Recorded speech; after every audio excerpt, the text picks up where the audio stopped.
У тебя остался максимум месяц. Ешь и пей в свое удовольствие. Проведи эти последние дни как следует.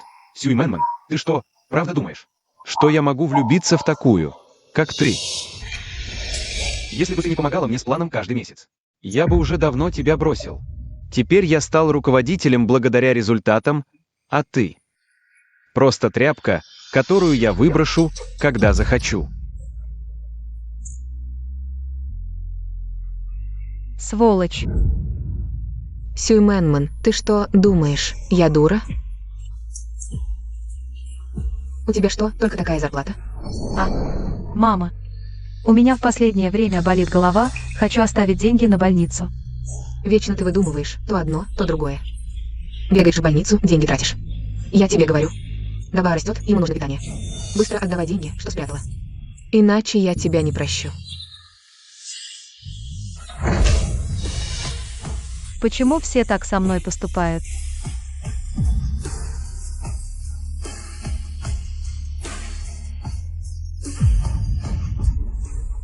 Сестра, ты что, не на рынок, а в бар пришла? Похоже, ее бросил мужчина, вот и напилась. С такой внешностью. Заслуженно бросили. Попробуй повтори. А что такого? Повтори. Эй, что за шум? Если еще раз устроишь сцену, вызову охрану. Жди.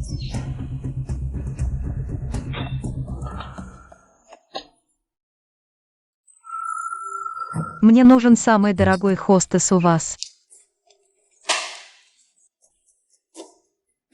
2. Красавица, отдохни в кабинете, хостесы скоро придут. Молодой господин, эти старики, пользуясь связями с боссом, осмелились вас так поить. Я еще не настолько пьян, чтобы ничего не соображать. Я сам знаю дорогу. Почему еще не пришли?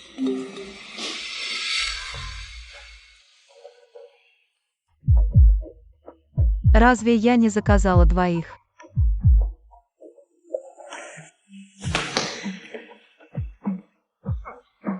Но этот действительно красавец.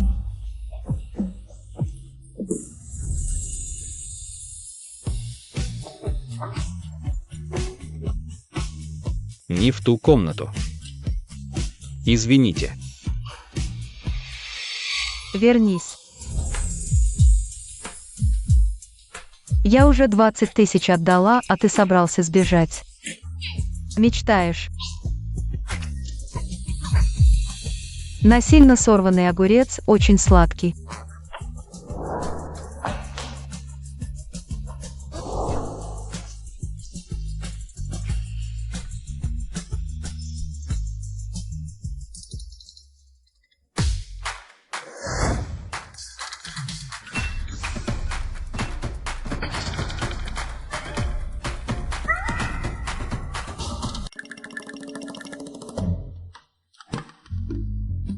Стоп, а чего это я бегу?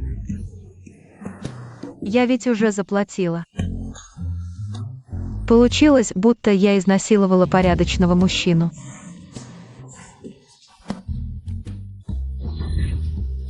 Здравствуйте, молодой господин. Вчера вечером я не вернулась в зал. Почему ты не вышел искать меня? Ты же сам сказал, что найдешь дорогу, разве нет? А чем ты там бормочешь себе под нос? Я думал, вам не нравятся эти старые консерваторы, поэтому специально ушел и не вернулся. Кто же знал, что тебя какой-то пьяница? Я тебя предупреждаю. Никто не должен об этом говорить ни слова. И еще, обыщи весь Юнчэн. Но найди мне эту очкастую девчонку. Очкастая.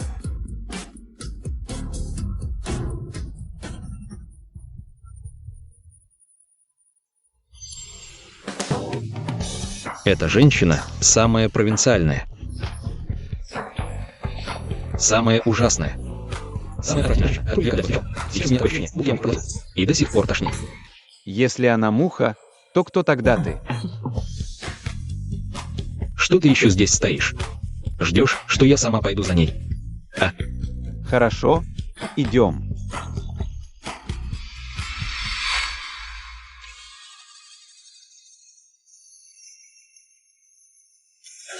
Алло.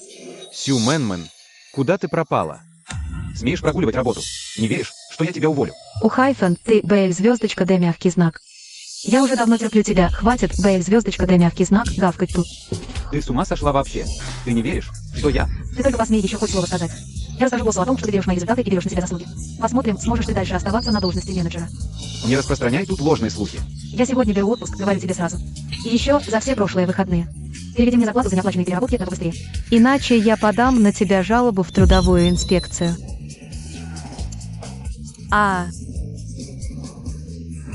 Вот это кайф.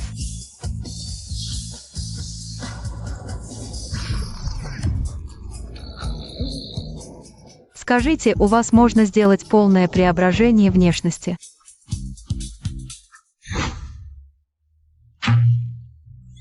Сестренка, какой образ ты хочешь получить? Чтобы отличие от текущего было как можно более заметным. Нет проблем.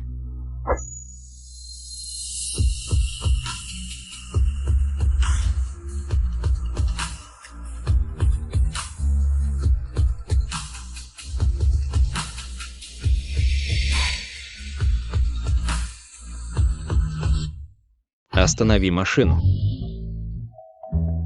Что случилось, парень? Я забыл договор в баре. Давай вернемся за ним. Хорошо.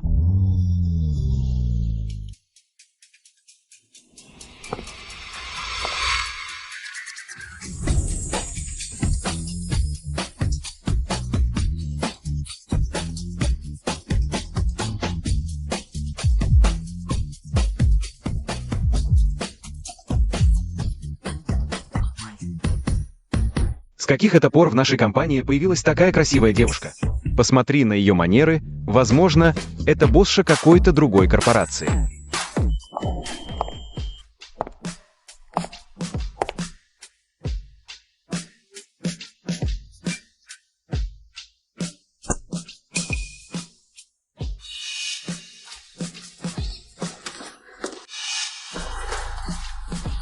И кроме того...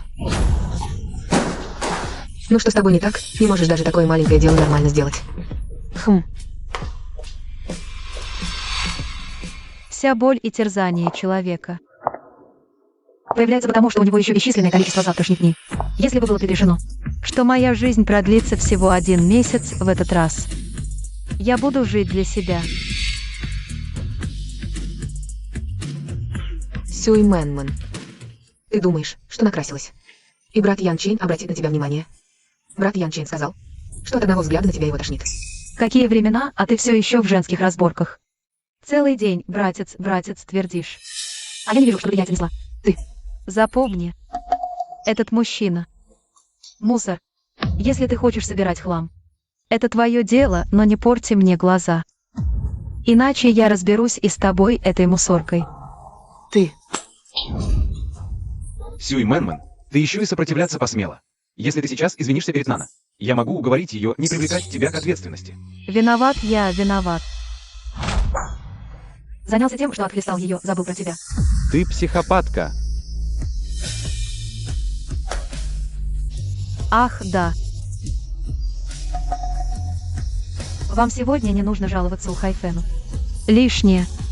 Я сегодня же увольняюсь.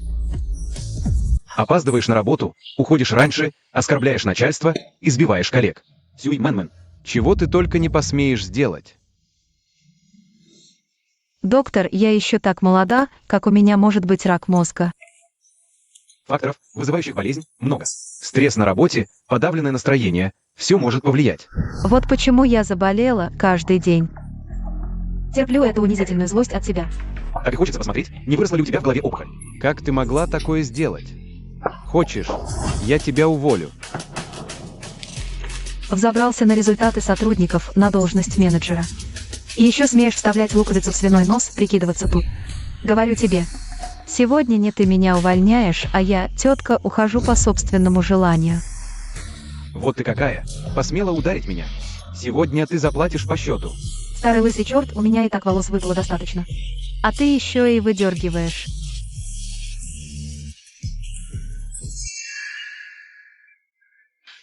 Эй, я. Говорю, почему ты так любишь. Дергай чужие волосы. Оказывается, сам лысый. Значит, раз у тебя нет, так и другим не дашь. Верни мне волосы.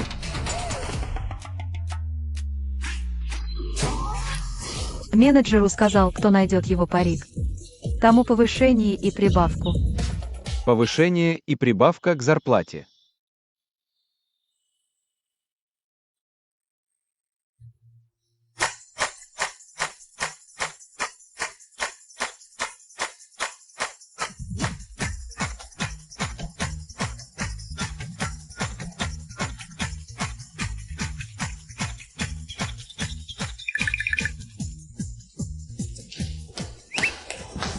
Менеджеру, посмотрите-ка. Вон. Все вон отсюда.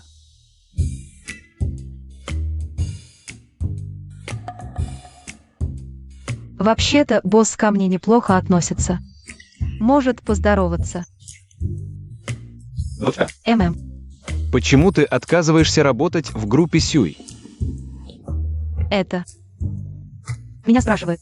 Я знаю, у тебя своя голова на плечах. Не хочешь полагаться на отца. Но унаследовать группу Сюй – твоя обязанность. Нельзя уклоняться.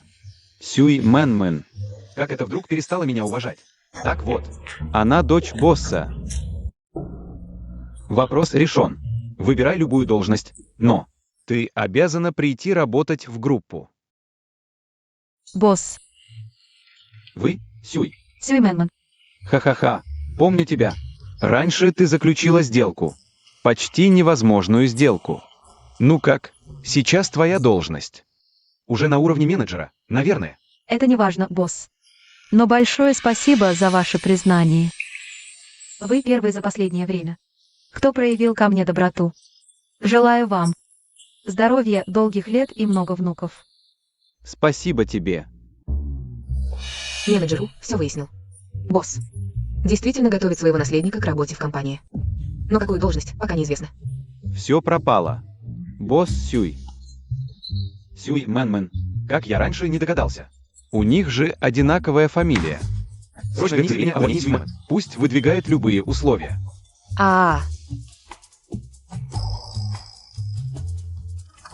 Наследник идет работать в компанию. И возвращение Сюйменман в компанию. Какая между ними связь?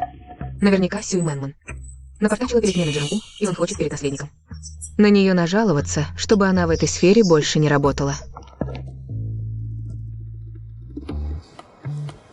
Сы-Янь. Иди сюда. Через 3 дня. Иди работать в группу. Пап, у меня и своя компания хорошо идет. Зачем именно в группу Сюй? Я уже в возрасте. Компания все равно перейдет в твои руки. Ты хочешь быть менеджером или директором? Папа, я не хочу получать работу благодаря титулу сына босса. Даже если я пойду в группу Сюй. Я добьюсь положения своими силами. Молодец, характер есть. Не зря ты сын Сюй Чжиньхуа. Ха-ха-ха. Молодого господина нашли. Что нашли? Та женщина. Кто она? Я спрашивал в баре. Говорят, работает в группе Сюй. Опять группа Сюй. Похоже, мне придется идти. Ян Чэнь Цзинь Нана. Прелюбодей и развратница, он ворует заслуги, она изменяет. Идеальная пара. Ян Чэнь Цзинь Нана. Ты личность. Менеджер У из милости дал тебе поесть. Позвал вернуться в компанию, а ты не оценил, нарушил рабочую обстановку. Вы зовете меня обратно просто потому, что привыкли обижать. Привыкли и не можете смириться с моим внезапным сопротивлением. Просто хотите отомстить при случае. Даже если ты знаешь, что с того? Такие, как ты, заслуживают вечно жить в грязи. Ты из кожи вон лезешь, чтобы выкарабкаться, но стоит мне слегка толкнуть. И ты пропадешь навеки. Я и тебя, и Ян Чэня заберу с собой. Сюй Мэнмен, ты еще смеешь приходить? Сегодня я сведу с тобой старые и новые счеты. Хочешь подраться со мной? Я сделаю так, чтобы белый нож вошел, а красный вышел, проткну тебе почку. Боже, как же жалко этого Ян Чэня. Мне повезло с людьми, встретил такую бывшую. Да, хорошо, что остался с ней, иначе несчастье для семьи. Жалко. Когда он умолял меня уступить ему заслуги. Почему вы не говорили, что он жалок? Когда он, мой парень, обнимал Цзиньнана и выгонял меня, почему не говорили «жалко». А теперь вы все, стоя на вершине морали, осуждаете меня, вам не кажется это лицемерным? Сюй Мэнмэн, ты сегодня с головой не в порядке, просто. Да, я с головой не в порядке. Веришь, что я убью всех вас? Сюй Мэнмэн, что ты делаешь? Я делаю, что хочу. Ян Чень, Цзиньнана, извинись.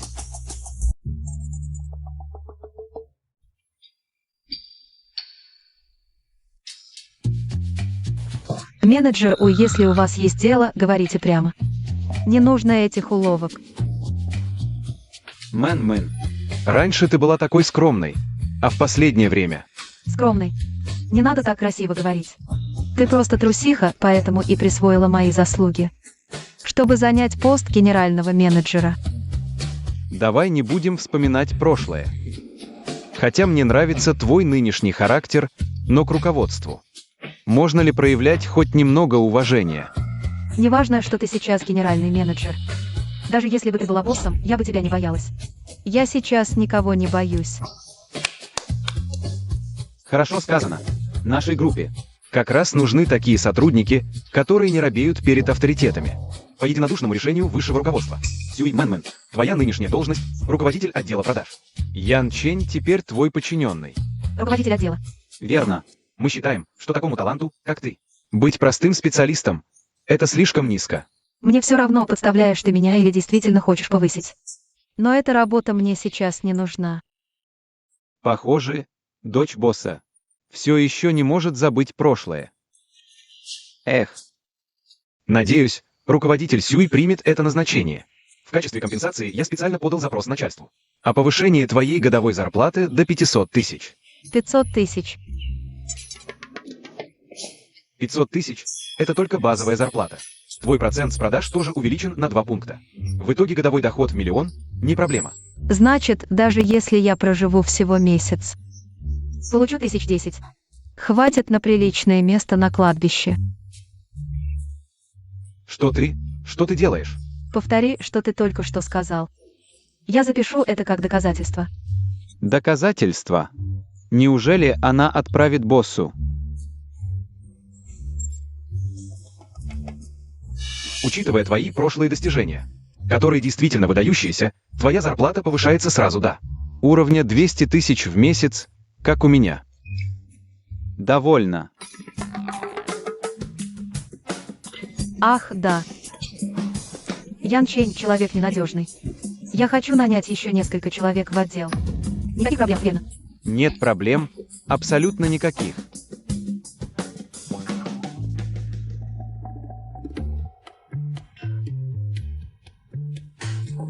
Новый набор в отдел продаж, и сам босс пришел лично. Вот это забота о низовых сотрудниках. Кто поверит, что они не отец с дочерью? Похоже, босс пришел поддержать свою дочь. Еще раньше слышал, что босс заставляет наследника проходить практику в компании.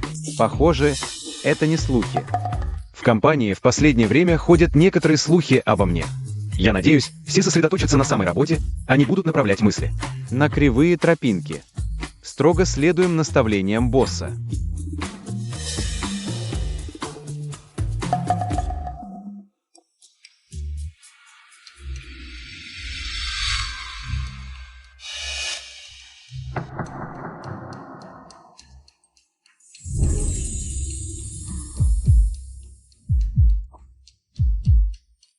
Как этот модель-мужчина сюда попал?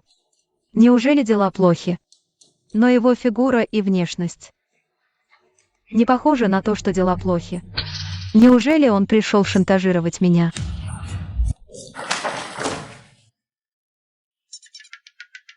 Давайте сначала представьтесь. Здравствуйте, интервьюер. Меня зовут Лю Вэйвэй. Смотри, это довольно хорош. Окончил университет из Лиги Плюща.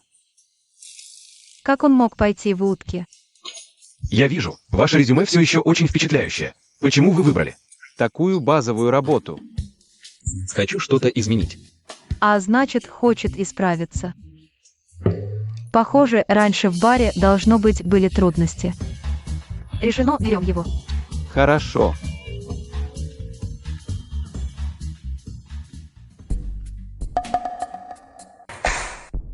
Новичок, к 10 утра распечатай мне 1 экземпляр. Ах да, у меня привычка каждое утро пить мокко. С этого дня приноси мне чашку каждый день. Помни, только ручного помола.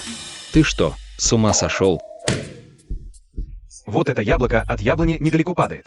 Неудивительно, что Сьюи Мэнмэн тебя наняла. Ты совсем не соображаешь. Если ты еще хочешь остаться в отделе продаж, делай, как я сказал. Или я сегодня же вышвырну тебя отсюда. Кто это так рано утром тут лает? Этот новичок все еще на испытательном сроке. Я, руководитель группы отдела продаж, могу отправить его за кофе. Разве? Руководитель Ян, вы очень правы. Тогда сейчас я, руководитель отдела продаж, немного проголодался.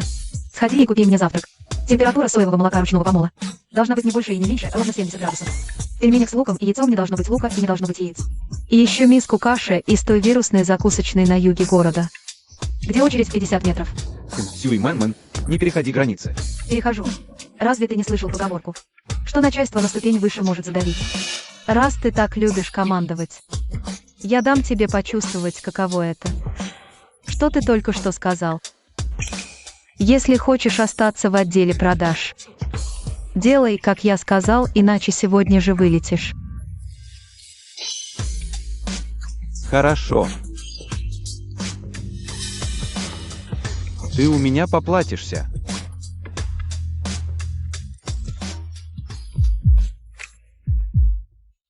Неужели этот модель влюбился в меня? Начальник Сюй, мы где-то встречались. Да. Не помню. Блин. Неужели он меня узнал? Сексуальная начальница переспала с невинным подчиненным. Умру скоро, а доброй памяти не оставлю.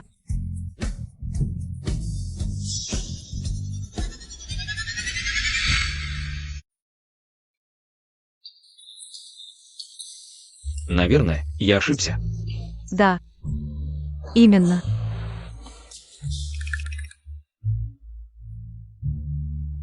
Начальник Сюй, скоро 30-летие компании. Я специально оставил вам место за главным столом. Рядом с боссом. Менеджер, я не знаю, что случилось. Что изменило ваши отношения, но... Мне эта привилегия не нужна. Начальник Сюй, не переживайте. Вы это заслужили. Честно говоря, через месяц я ухожу отсюда. Бросаю продажи. Так что все это бессмысленно. Месяц. Неужели я ошибся насчет личности Сьюи Мэнмэн? Юбилей нужно провести идеально. Тогда я объявлю всей группе о решении передать компанию наследнику через месяц. Пока что не разглашайте. Честно говоря, через месяц я ухожу отсюда. Бросаю продажи. Понятно, почему бросает продажи, сразу компанию наследует. Сьюи Мэнмэн и правда дочь босса. Что? Сьюи Мэнмэн – дочь босса? Так я же своими руками погубил карьеру будущего зятя своего босса.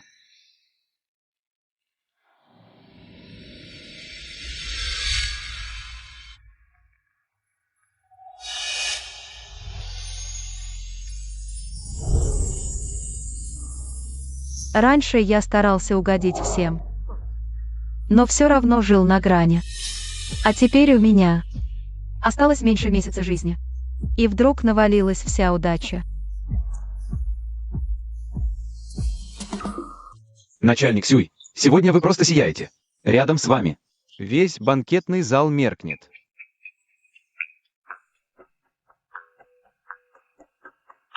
Ну, мы пошли работать.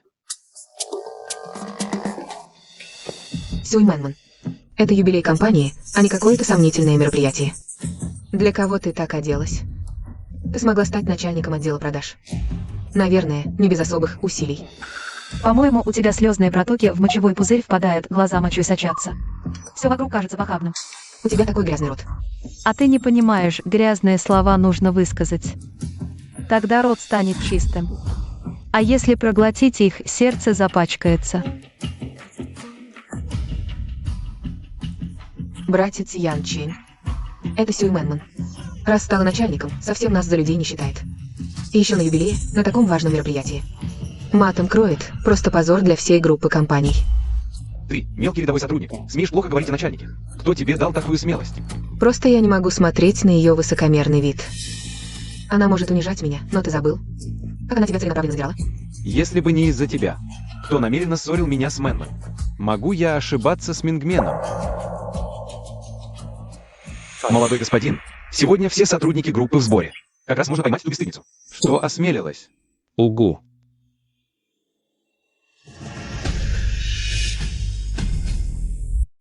Мэн-мэн. Вечером прохладно, не простудись.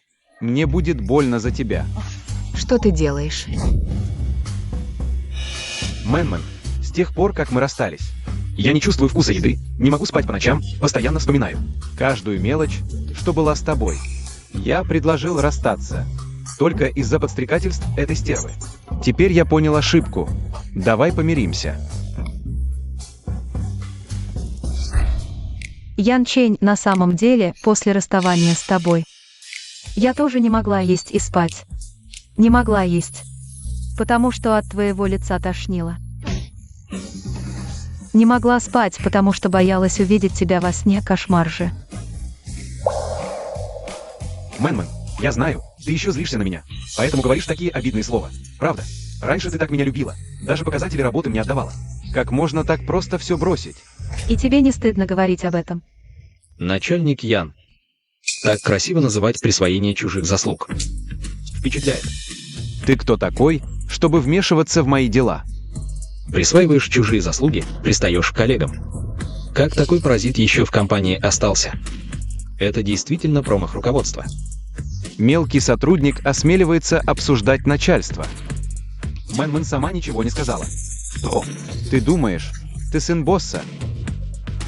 Мэн-мэн, не смотри, что он с виду ничего. На самом деле у него на тебя виды. Вот и строит козни, чтобы мы не сошлись.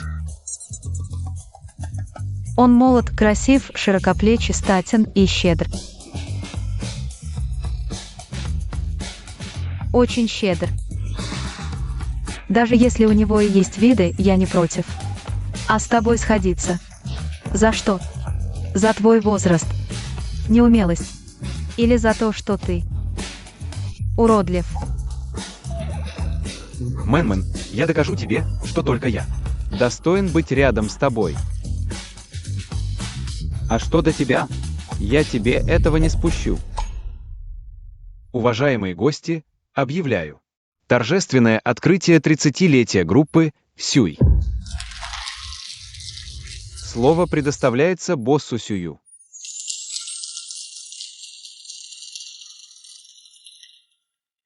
За 30 бурных лет развитие группы Сюй стало возможным благодаря каждому из вас. От всего сердца благодарю вас.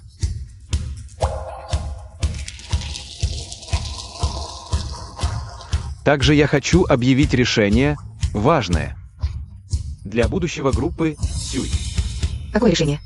Я слышал слухи, будто босс уходит. Уходит.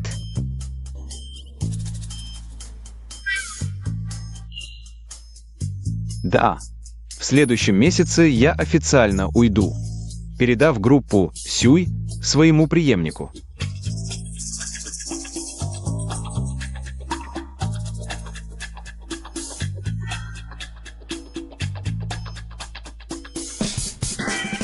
Что этот старый хрыч делает? Все мне подмигивает. А теперь слово предоставляется преемнику. Начальник Сюй, вы не подниметесь. Я.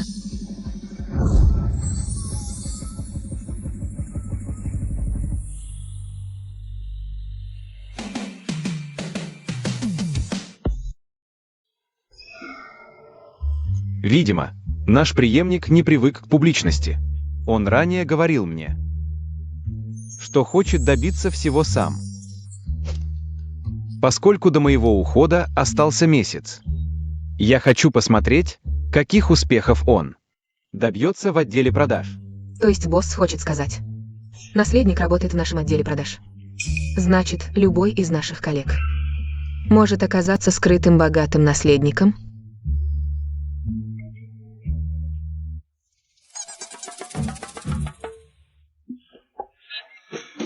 Пока меня не было, вся компания, наверное, сгорала от любопытства, кто же наследник. Совсем нет. Более того, все говорят, что у А другой наследник. Что за чушь? Кто еще может быть наследником моего отца, кроме меня? Говорят, это ваш начальник Сюй Мэнмен. Не может быть. Но они говорят так убедительно. Кто-то даже утверждает, что лично слышал, как Бао сказал, что компания теперь ее. Молодой господин, а вдруг? У вас на стороне есть сестра. Тогда она заступается за меня, поддерживает. Да еще и говорит, что я красавчик. Молодой господин, скажите, какой сотрудник осмелится вести себя на работе как дома? Ругать всех, кто ему не нравится. Явно у нее есть покровитель. Неужели она и правда? Молодой господин, эта женщина непростая. Возможно, она действительно пришла бороться за наследство. Начальник Сюй – это от моей мамы. Прислала из деревни яйца, очень свежие. Домашние. Велела обязательно передать вам. Спасибо, передайте благодарность тете. Не стоит. Возьмите, пожалуйста. Начальник Сюй, я заказал молочный чай, как раз акция «Купи один, получи один». Лишний стакан вам. Нет. Заберите обратно. Начальник Сюй, кушайте больше фруктов, это полезно для здоровья. Кофе. Вы... Что вы делаете? Вдруг все так радушны? Неужели? Подглядели мои медосмотры? Столько подхалимов. Неужели? Она и правда внебрачная дочь моего отца? Яблоко не хотите? У меня там много всякой еды. Если что захотите, берите что угодно. Начальник Сюй, они так вам подлизываются. У вас что, есть влиятельные связи? Я... Зачем в офисе такие порядки? Это неприлично. Начальник Сюй, выпейте моего. Это органическое молоко, очень полезное. Кстати, сегодня вечером банкет с группой Юанчен. Если вы считаете, что это поздно. Я пойду с директором Сюй. После встречи я провожу директора Сюй домой. Откуда взялся этот парень? Льстит быстрее, чем я. Ты же обычно терпеть не можешь такие застолья. Почему вдруг сам вызвался? Хочу поучиться у директора Сюй поближе, так быстрее прогрессирую. Во мне, знаете ли, нет других увлечений. Первое. Просто люблю выпить. А второе. Просто люблю красивых женщин. Ваша компания прислала для переговоров директора Сюй. Это прямо попало в самое сердце мне. Босс Ван, вы когда перепьете, всегда все забываете. Может, мы сначала подпишем контракт? Ай, с контрактом не торопимся. Сначала выпей со мной стаканчик.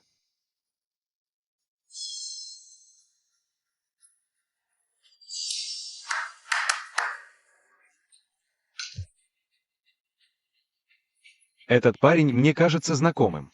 Это новенький из нашего отдела продаж. Босс Ван, ваше зрение уже не то, что раньше. Новенький, значит, твой руководитель уже выпил стакан, а ты новенький. Не хочешь выпить пару стаканов, как положено? Прояви уважение. Я позже буду за рулем, неудобно пить. Что это значит? Ты, новенький, смеешь не уважить меня?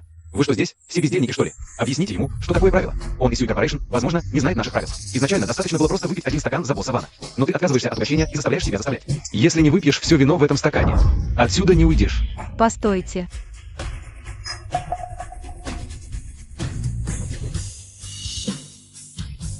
Вино я выпью, и этого человека я защищу.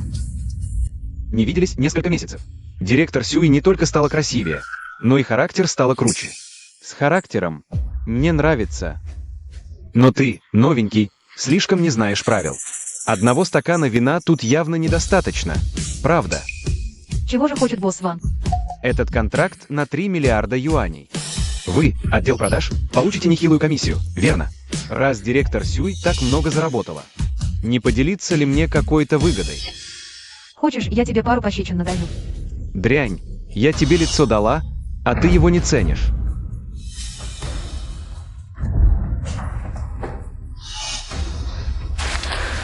Такой подонок, как ты, совсем недостоин сотрудничать с Сюй Корпорейшн.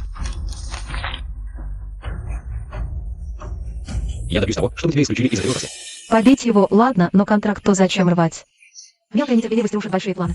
Выгнать меня из индустрии. Да кто ты такой? Такую мелкую сошку, как ты, я раздавлю без усилий. Сегодня вы оба никуда не уйдете. Ты то, что можешь. А этот модель здорово двигается. Стой на месте.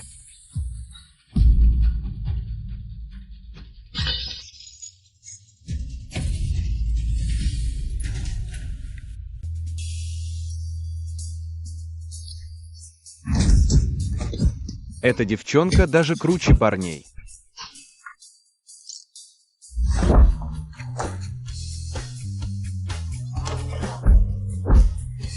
Пошли. Вы оба ни на что не годны. Быстрее ищите менеджера ресторана, пусть их вернут.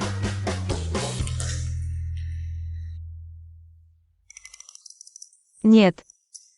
Слушай, почему каждый раз, когда я тебя встречаю, нам приходится убегать? Убегать. Ничего. Как ты осмелился пнуть Жу Юаньчена? Не боишься, что он случайно доложит у Хайфену и тебя уволят? С его капиталом и влиянием. Ему не по силам меня тронуть. Ну ты даешь. Ты.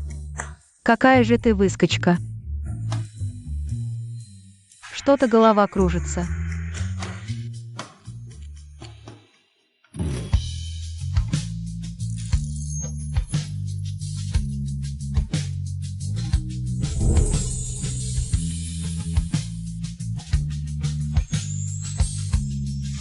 Почему ты раздвоился?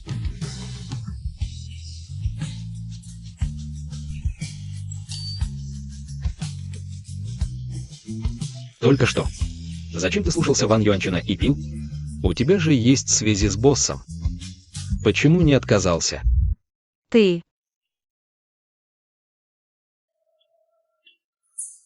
Не блюй. Что ты только что сказал? Ладно, пошли.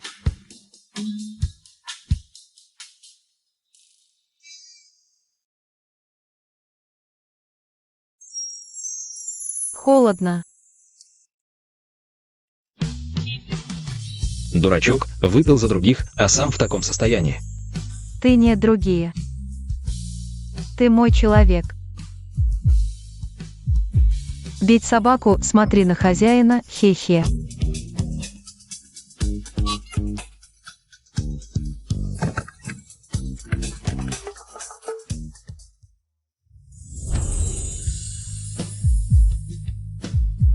Ты такой красавчик. Так я не смогу вести машину.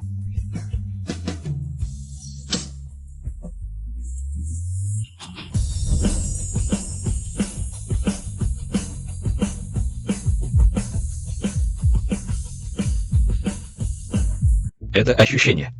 Почему такое же, как тогда? Сюй Мэнман. Начальник Сюй. Я.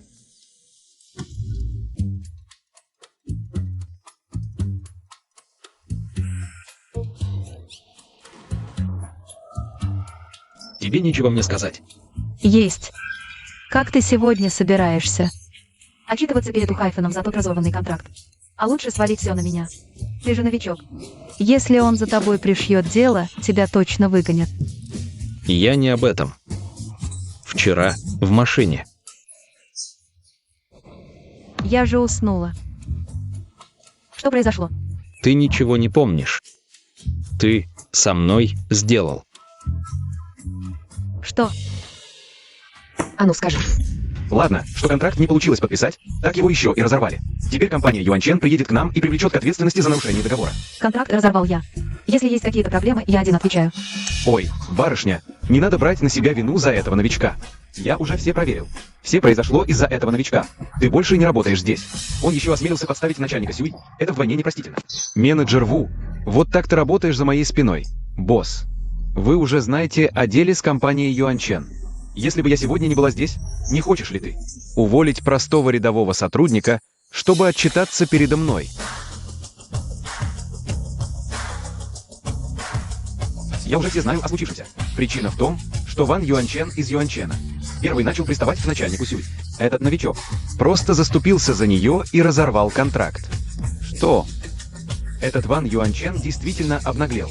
Я уже отдала приказ прекратить любое сотрудничество с компанией Юанчен, а также объявить о блокировке Ван Юанчена во всей отрасли. Как мудро, босс. Этот Ван Юанчен осмелился замахнуться на дочь босса. Действительно наступил на грабли. В следующий раз сначала разберись в деле, а потом принимай решение. Иначе я не против найти человека более способного. На твое место. Да, босс.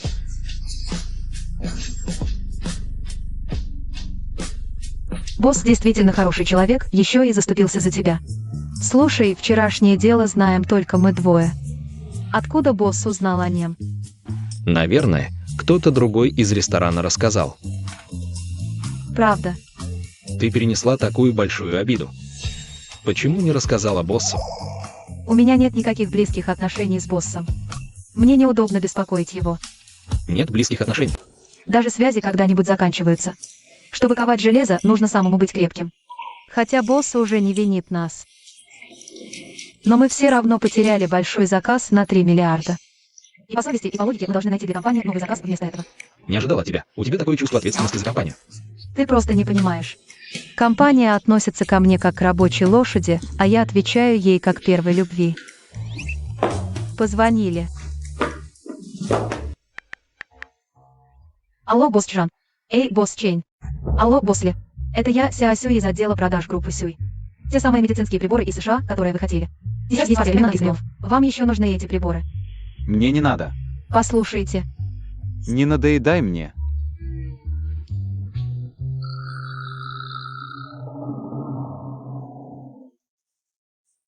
Дурак.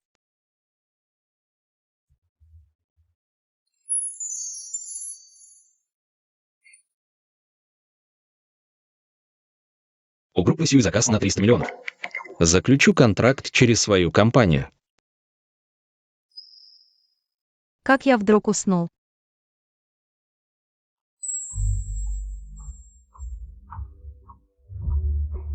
Группа Яньшен хочет с нами контракт подписать.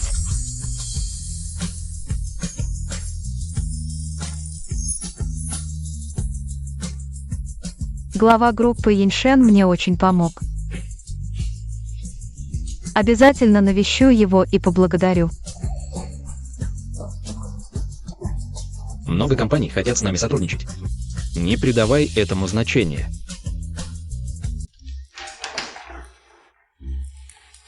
Молодой господин, что вчера было? Заключить контракт с группой Сюй через нашу компанию. Это же как деньги из левого кармана в правый переложить. У меня свой план, не лезь. Личность той женщины выяснили. Я ее несколько раз проверял, она. Не похоже, что связано с моим отцом.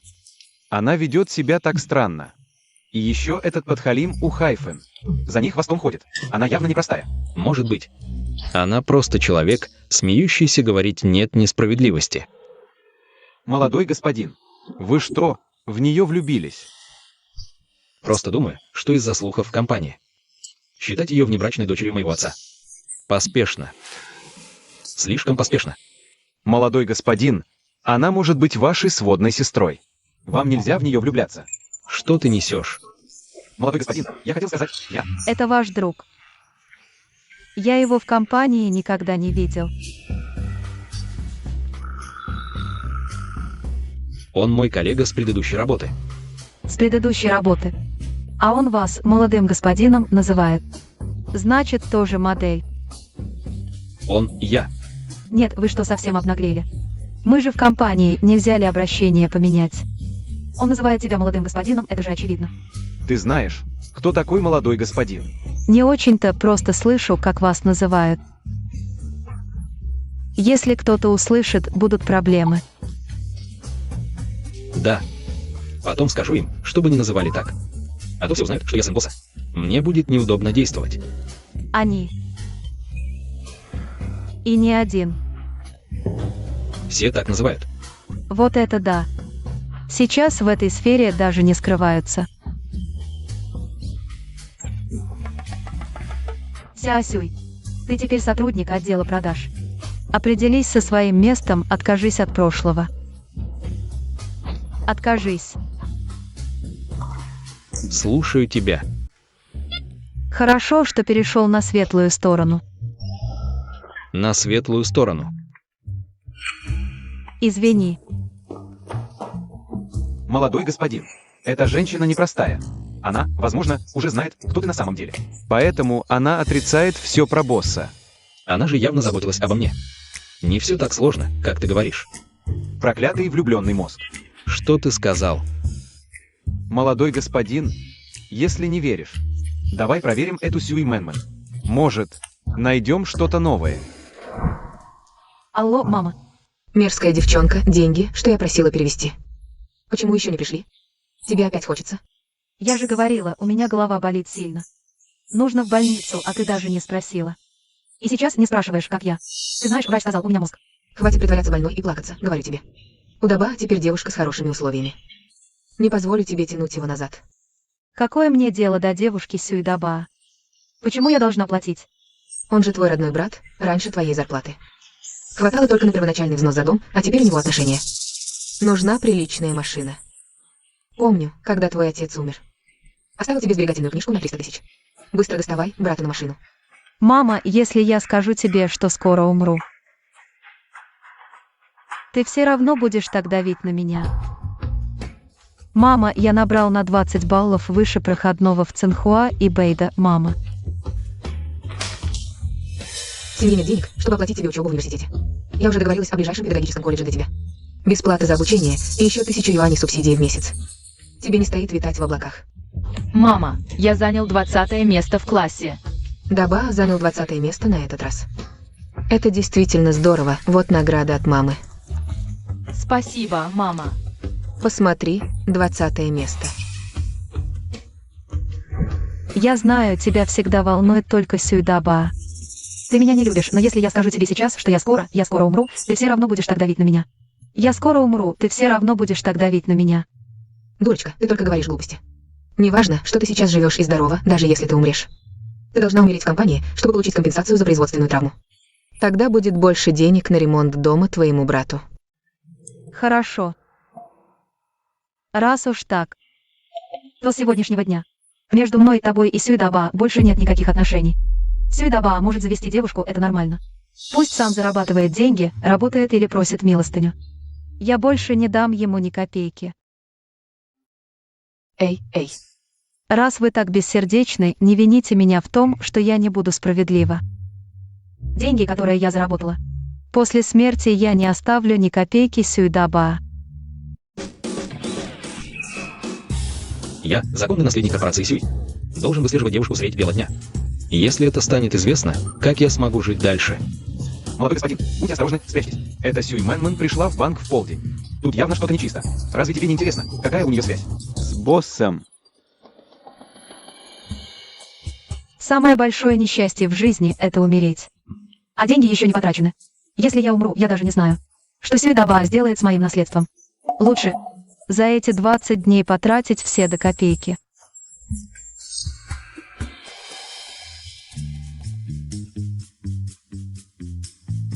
Мисс, чем могу вам помочь? Я хочу снять деньги. Сколько вы хотите снять? Все. У вас на счету всего 1,562,241.60 юаней. Вы уверены, что хотите снять все? Да, все. Не знаю, с какой целью вам нужно снять так много денег. Чтобы потратить все.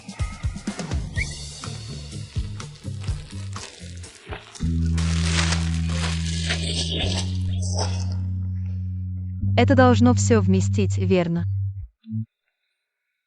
Да, конечно.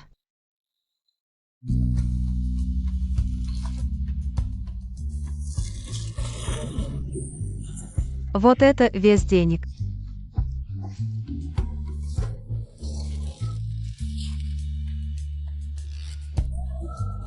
Молодой господин, Сьюи Мэнман сразу вытащила столько денег.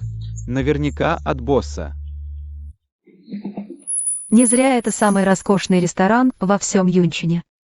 Раньше я бы и 2 раз посмотреть не осмелился.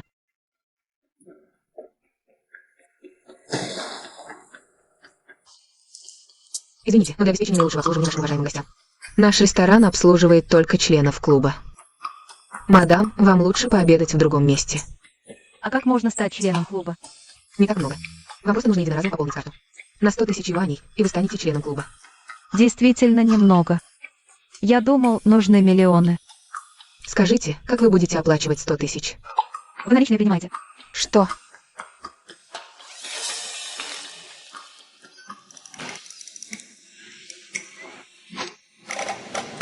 Теперь я могу войти и пообедать.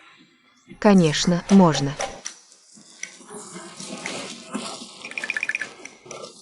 Это и это. Все, кроме этих. Принесите мне по одной порции.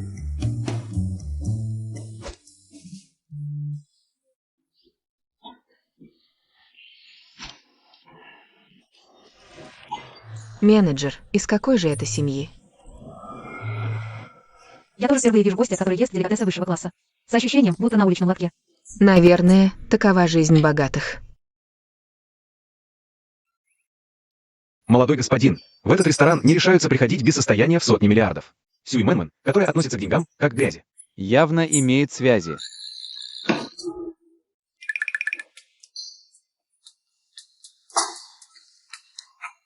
Здравствуйте. Уважаемый член клуба, вы довольны сегодняшним обедом? Очень доволен. У вас тут нужно давать чаевые. Просто смотрите по ситуации, дайте немного. Достаточно. Это слишком много. Этого вполне достаточно. Бывает, что от денег отказываются. Вам.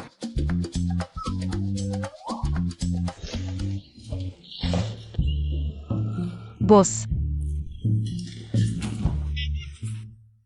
Директор Сюй, вы тоже здесь обедаете? Да, не думал, что так случайно встречу вас здесь. Еще не поблагодарил вас за дело с группой Юанчен. Этот Ван Юанчен неправильно себя вел, заставил вас понервничать. Что вы все благодаря вам, босс, что заступились за нас. Я боялся, что вы не станете лично вникать в такие мелочи. Поэтому и не осмеливался вам сказать. Я тоже только потом, когда ваш подчиненный Сюй Сэянь мне рассказал. Узнал правду. Он вам сказал. Да. Тогда почему он не признается?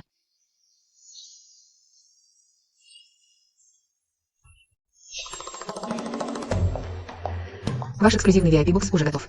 Пройдите, пожалуйста, по видео. Сегодня не нужно. Я поем прямо здесь. Управляющий Сюй, вы не против? Составить компанию такому старику, как я, которому уже за 50, и перекусить вместе. Конечно нет, если босс приглашает меня пообедать вместе. Это значит, он меня ценит. Тогда я присаживаюсь.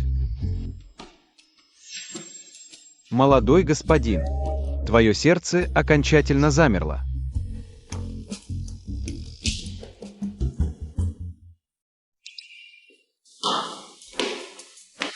Солнце с запада встало. Сам пригласил меня выпить. На тебя не похоже. Я. Есть один друг, у него возникли некоторые проблемы. Хотел спросить у тебя, как их решить. Друг, тогда я бы с удовольствием узнал. Что же с твоим другом? Случилось? Он влюбился в свою единокровную сестру. Ты влюбился в свою сестру? Нет. Твой друг влюбился в свою сестру. Он сначала тоже не знал, что эта девушка — его родная сестра. Но это не главное. Главное, помоги ему подумать, что делать дальше. Они еще и находятся в отношениях начальника и подчиненного. Видятся каждый день. Ты не с ума сошел? О чем тут думать? Конечно, нужно порвать все связи и больше никогда не встречаться. Хотя, если честно, мне кое-что любопытно. Как твой друг так уверен? Что у него вдруг откуда ни возьмись появилась сестра? Будь я на месте твоего друга, я бы сделал тест ДНК, чтобы в конце концов не вышло какой-нибудь путаницы. Я поблагодарю за друга.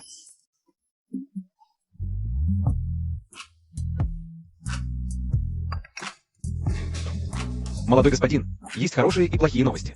Какие хочешь услышать первыми? В Алашане еще есть одна вакансия по внешней командировке. Хочешь поехать? Результаты анализа готовы. Между вами и мисс Сюй нет родственной связи. Молодой господин, как ты думаешь, есть ли вероятность? Что ты не родной сын Баус? Пошел вон. Мне нужно с тобой поговорить. Что такого таинственного? Эй, нет же. Ты что, ослеп, да? Ты дурак? Как ты работаешь? Мэн, тебя не ударило. Чем нынешняя она отличается от той меня тогда? Ты в порядке? Хватит тут притворяться. Фортуна меняется, не забывай. Раньше ты тоже как собака ползала на коленях у моих ног. Сью Мэнман, мне не будет хорошо. И тебе не светит ничего хорошего. Кто-то там. Утащите отсюда эту сумасшедшую. Отпусти меня. Мэн, ради старых чувств. Не могла бы ты замолвить за меня словечко перед отцом? Я уже целый год на должности руководителя отдела продаж. Мой папа. Новость еще не опубликована. Я понял. Какая новость? Мой отец уже давно. Она имеет в виду, что не будет покрывать меня по знакомству. Опять ты, этот щенок. Я рано или поздно выгоню тебя из компании.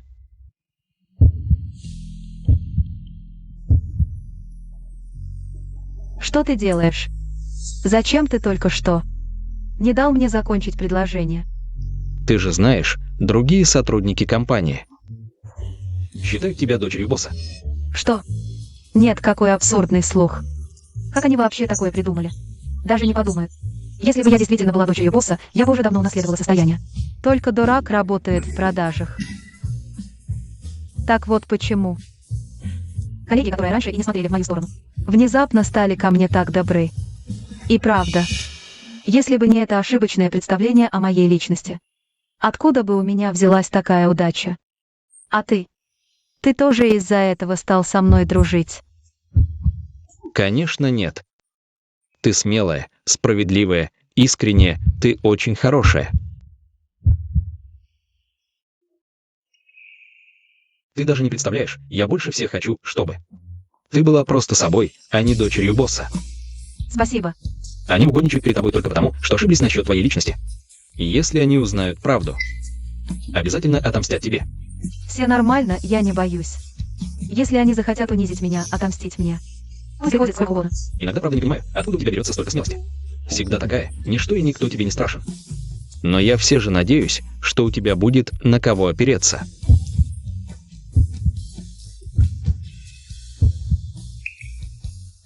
Босс так хорошо ко мне относится, как ты думаешь, если я за его спиной? Самозванец. А вдруг он разозлится?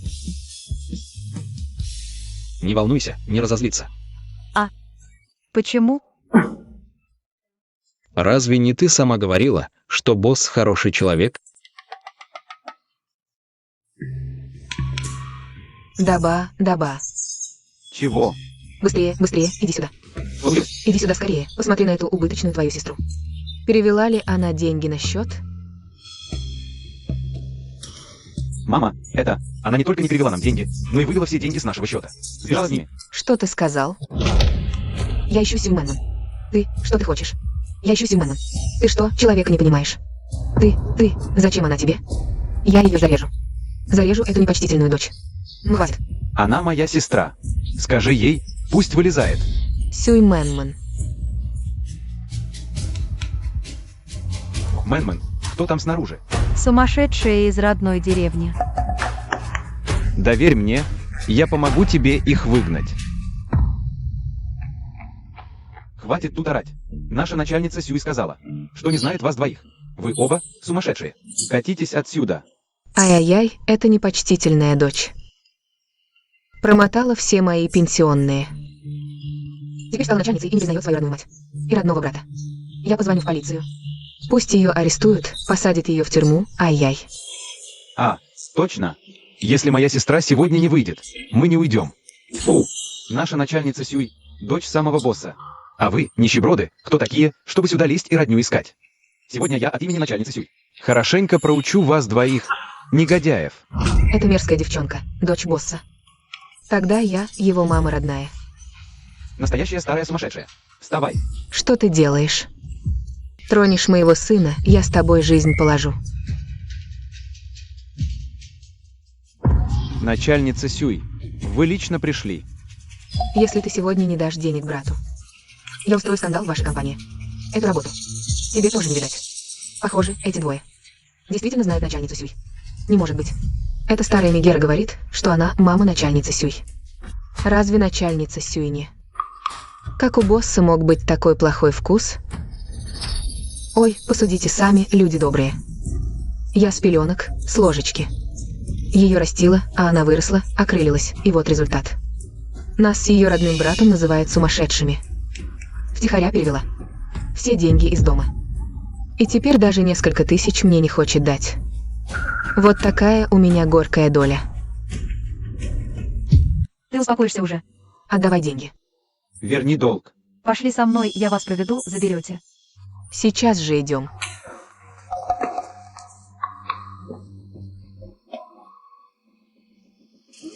А разве мы не за деньгами шли? Что это за дыра такая? Посмотрите-ка. Забыла вам сказать, на карте денег уже нет, я все потратила. Но можете не переживать. Ведь каждый рубль, что я впредь заработаю, тоже будет не вашим. Расточительница. Больше миллиона посмела потратить? Ой, да это же. Квартира и машина твоего брата. Мерзавка, верни деньги немедленно. Иначе хоть сердце вырежи. А долг ты вернешь. Каждая копейка на этой карте. Это мои кровные, на черством хлебе заработанные. Я свои деньги трачу, чего тут бояться. Эй, отпусти брата, психопатка. Что? Эй, лучше не ори, а то вдруг я случайно. И доба вниз уроню. Нет. Тут же 100 метров высоты. Упадет отсюда, будет лепешка. Он же твой родной брат. Тронешь его. Я вернусь. Отлично. Все равно мне жить меньше месяца. Умру и доба. Не будет один на том свете скитаться. Что за бред ты несешь? Мама, спаси меня. Да, она совсем с ума сошла. Не вру. У меня диагностировали рак мозга, последняя стадия. Осталось меньше месяца. Ах, как же так? Умри, если хочешь. Но зачем меня с собой тянешь? Мэнман, не горячись. В нашем роду Сюй. Только брат – продолжатель рода. Даже если ты уйдешь, кто-то должен тебе поминальную табличку поставить. Райли спать, ты же не деньги. Я еще не умер. А ты уже похороны мне устроила. Мама, позволь мне тебя так назвать. Ты действительно мастер на все руки. Мэнман, давай поговорим спокойно. Отпусти своего брата немедленно. Перевела слова. В мою компанию, устроив там скандал. Вы идите, людей резать собираетесь. В ваших глазах только деньги. А подумать о том, чтобы спокойно со мной поговорить. Мама больше не будет просить у тебя денег, ладно? Скорее отпусти Даба. Сестра, я еще не женат. Я хочу сына, я не хочу умирать, сестра. Ничтожество. Даба. Ты в порядке? Ты неблагодарная тварь, лучше бы я тебя не рожала. Следовало утопить твою злую душонку в унитазе. Ты меня родила и вырастила, я должен тебе отплатить. За первые 26 лет я уже все отдал. В общем, мне все равно осталось недолго. Убить одного не в убыток. Убить двоих чистая прибыль. Хочу, чтобы вы были со мной. Может, не так одиноко будет. Сумасшедшая. Сумасшедшая. Бежим отсюда.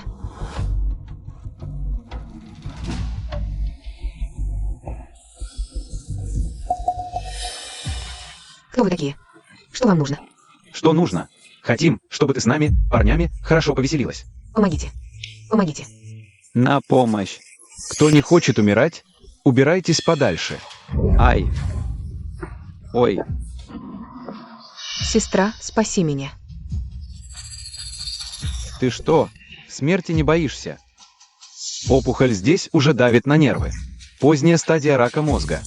Тебе осталось максимум месяц жизни. Все равно осталось недолго.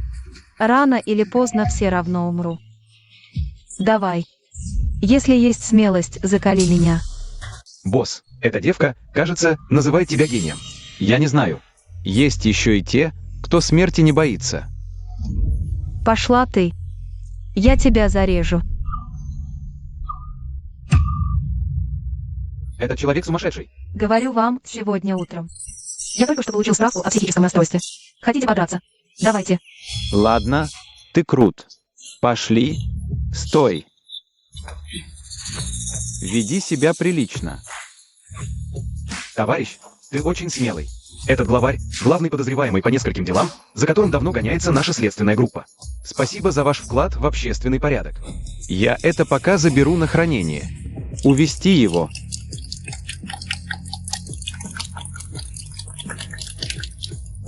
Успешное задержание преступника стало возможным благодаря товарищу Сюй Мэнмэн, проявившему смелость и готовность помочь.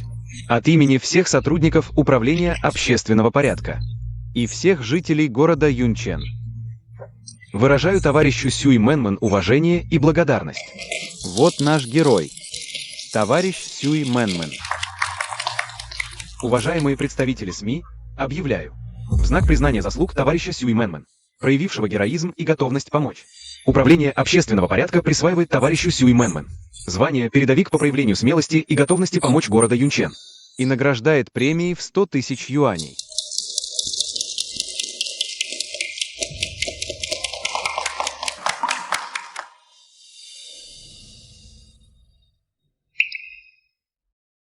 Я всего лишь пару раз махнула кухонным ножом. Все это кажется таким нереальным. Госпожа Сюй, скажите, вы сейчас очень взволнованы? Нормально. Тогда, когда на вас замахнулся ножом преступник. Вы не отступили, а наоборот, пошли вперед и даже спровоцировали его словами, привлекая все его внимание. В тот момент вы волновались. Сначала немного, но потом уже нет. Вы боялись? Нет, Серьезно не боялись? нет.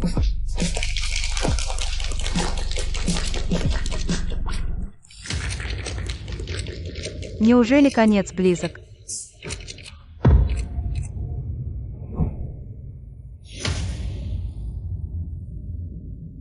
Уважаемые представители СМИ, объявляю, в знак признания заслуг товарища Сюй Мэнмэн, проявившего героизм и готовность помочь, товарищу Сюй Мэнмэн присваивается звание «Передовик по проявлению смелости и готовности помочь города Юнчэн» и вручается премия в 100 тысяч юаней. Мама, Что такое? разве не это Сюй Мэнмэн?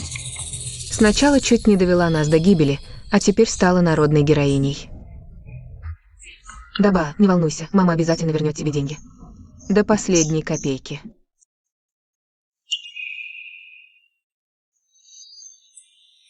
Героиня, вы проснулись. Не надо так меня называть, как-то неловко. Зовите меня просто Сяосюй. Товарищ Ся Сюй, еще раз спасибо за вашу смелость. Вы хорошо потрудились. На самом деле я ничего особенного не сделал.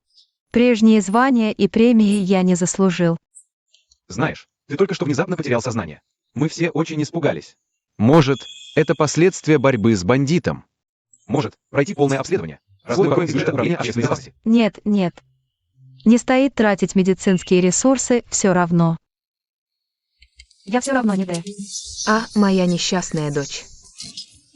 Сестра, где ты ранена, сестра? Что ты здесь делаешь? Простите, а вы? Я ее родная мать. Я ее родной брат. Вырастить такую дочь. Вы тоже великая мать. Ой. На самом деле, что моя дочь поступила смело, меня не удивляет. С детства я ей говорила, к чужой жизни относись как к своей.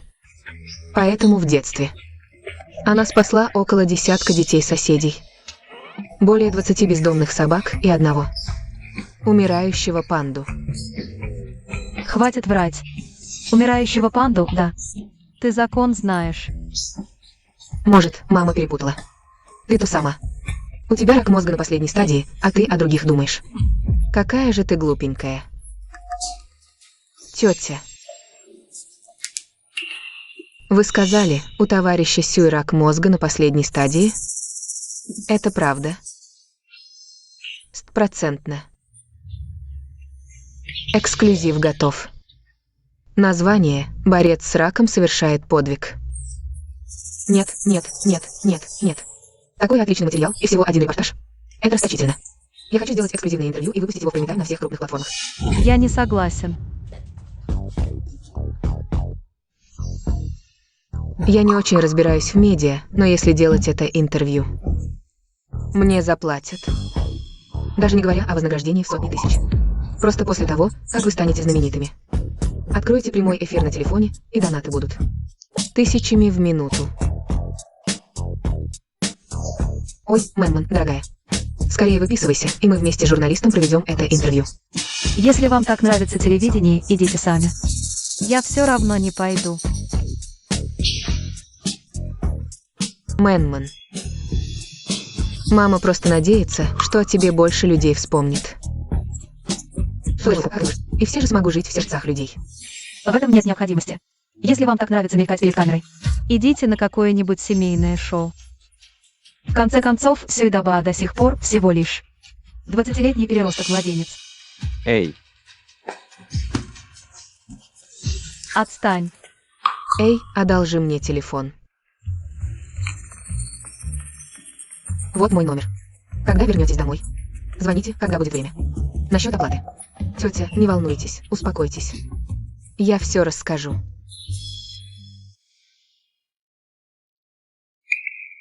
Неужели из-за того скандала, который устроила мама, меня в компании совсем не останется места? Добро пожаловать домой, руководитель Сюй. Мы скучали по вам. мы видели новостные репортажи.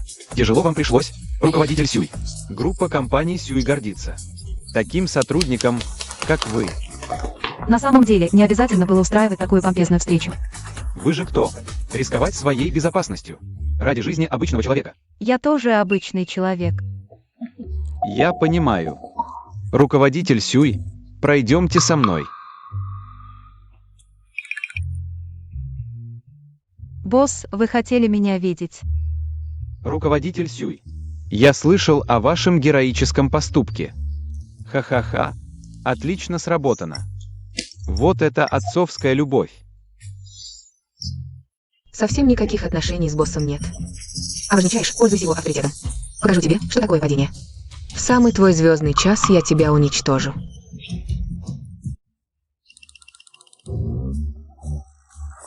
Как ты? Не пострадал? Я в порядке. Лучше бы я не ездил в командировку. Тогда бы ты не столкнулся со всем этим в одиночку. Не волнуйся, смотри, я же в полном порядке.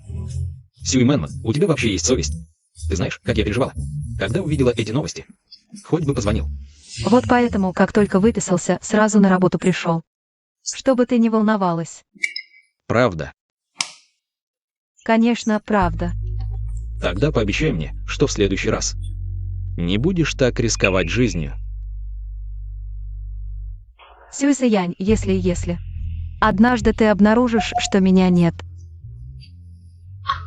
Тебе будет очень грустно. Что значит не будет?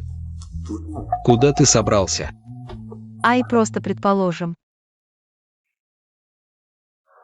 Ты для меня очень важна. Я не позволю тебе уйти. Ладно, я поняла. Сестра всегда будет тебя прикрывать.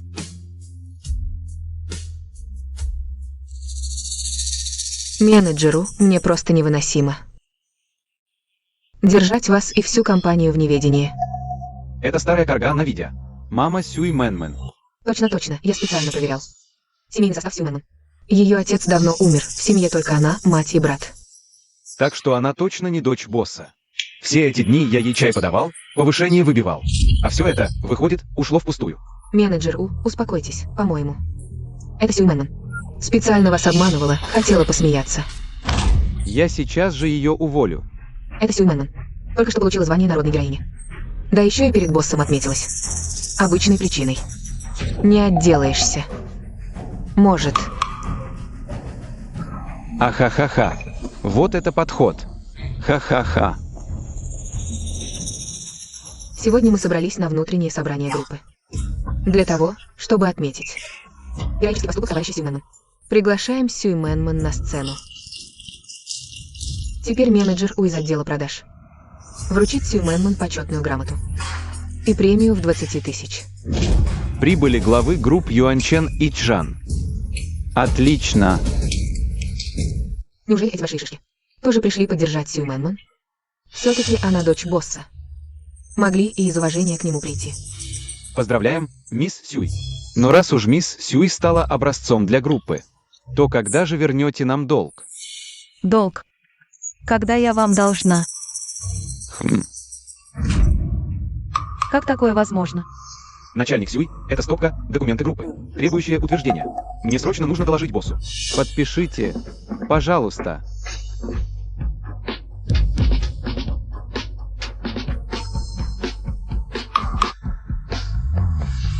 Это ты. Ты обманом заставил меня подписать эти пункты. Внутренние дела вашей группы меня не касаются, но я знаю, что здесь черным по белому, ясно и четко написано ваше имя. Если бы не то, что вы дочь босса Сюя, как мы могли выдать тебе столько денег, госпожа Сюй? Лучше побыстрее сведем. На счет на 100 миллионов. Наша группа тоже должна свести счет на 50 миллионов. Я не получил ни копейки. Эти долговые расписки. Кто вам их передал, того и ищите за деньгами. Главный управляющий Сюй. Ты что, хочешь отказаться от долга? Группа Сюи уже давно заблокировала группу Юаньчен. Как у нас могут быть еще деловые отношения? Эй, госпожа Сюй, если ты не вернешь деньги, мы пойдем к твоему отцу. Сюй Мэнмэн вовсе не. Дочь босса Сюя. Вас обоих боссов обманули. Что? Сюй Мэнмэн не. Дочь босса. Значит, мои подарки были напрасны? Что ты сейчас сказала? Сюй Мэнмэн рано потеряла отца. Жила с мамой и братом. Недавно ее мать. Еще устроила скандал в компании. Коллеги в зале могут это подтвердить. Неудивительно, что Цзинь Нана в последние дни стала скромнее. Оказывается, она ждала меня здесь. Вот же подлец, осмелился выдать себя. За дочь босса Сюя обманом заставил нас подписать долговые расписки. Не ожидал, что в нашей группе появится такой морально разложившийся человек. Босс Джан, босс Ван. Эта женщина теперь не имеет никакого отношения к нашей группе. Делайте с ней что хотите. Слушай, госпожа Сюй, будь умницей, быстрее верни деньги. Иначе я не дам тебе увидеть завтрашнее солнце. У Хайфен, ты думаешь, что оклеветав меня? Я позволю тебе мной манипулировать. Достаточно проверить счета всех сотрудников компании, посмотреть, в чьем же счете осели те бесследно исчезнувшие 100 с лишним миллионов. Тогда и станет ясно, кто стоит за этим. Тебе это только снится. В группе столько высших руководителей. Неужели они будут, ради такой, как ты, проверять счета одного за другим? Зачем с ней столько разговаривать? Я раньше. У нее в подчинении пострадал. Эй, люди, свяжите ее. Свяжите. Посмотрим, кто посмеет. Ты, мелкий сотрудник, совсем обнаглел. Босс Джан, у группы Сюй выдающиеся результаты. Когда вы подписывали условия займа, разве вы не подумали головой? С чего бы моей группе Сюй занимать у вас деньги? Хватит нас дурачить отговорками. Мы сейчас говорим Не о группе Сюй. о том, что Сюй Мэнмэн растратила казенные деньги. Взяла в долг и не вернула. Это еще более невозможно. Если бы ей нужны были деньги, она могла попросить меня. Зачем идти так далеко? Обращаясь к незнакомой группе Джан и к враждебной группе Юаньчен, Малыш, ты смел. Ты хочешь сказать, что твое личное состояние больше, чем у наших двух ведущих групп?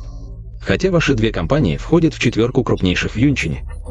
Но, кажется, годовой оборот остальных трех вместе взятых составляет менее 10 части квартального оборота группы Сюй. Эти факты вы же, босс Джан, не забыли? Хорошо, допустим, ты говоришь правду. Но это собственность группы Сюй. Какое это имеет отношение к тебе? Потому что я наследник группы Сюй. Я знаю, ты хочешь помочь, но это шутка. Зашла слишком далеко.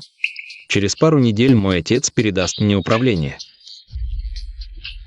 Тогда я всем дам ответ. Выясню, куда делся тот миллиард.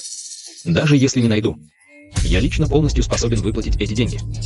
Поэтому сегодня никто не тронет Сюй Мэнмэн. Этот сотрудник – сын босса. Знаешь, черты лица у него и правда похожи на босса.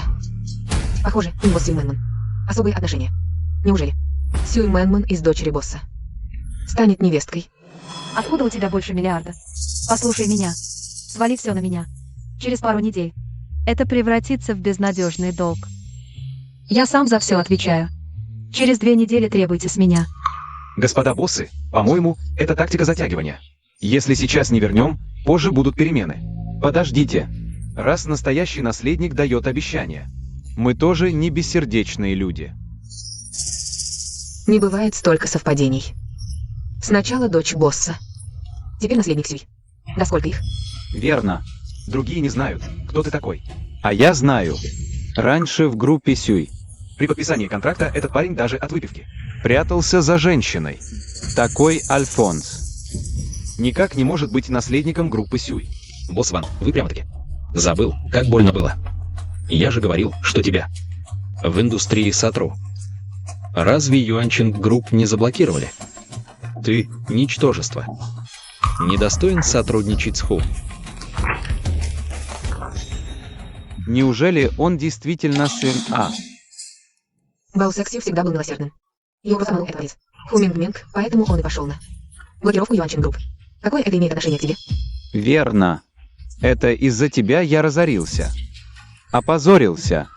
Я тебя придушу. Похоже, ты не учишься на ошибках. Заблокировать все активы Уан Шанчинг и его родственников. Все заблокировать. Ты кто такой вообще? Чтобы смеяться арестовать имущество Ауанг? Вы, два мошенника, не знаете меры. Смеете тут буянить. Вы все, один за другим, притворяетесь наследниками А, повторяете старые трюки. Боюсь, вам мало одной смерти. Наша группа Жанг не может сравниться с финансовой мощью группы Ху. Но мы не позволим себя обижать.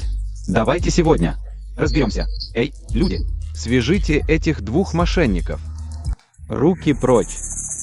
Молодой господин, я опоздал.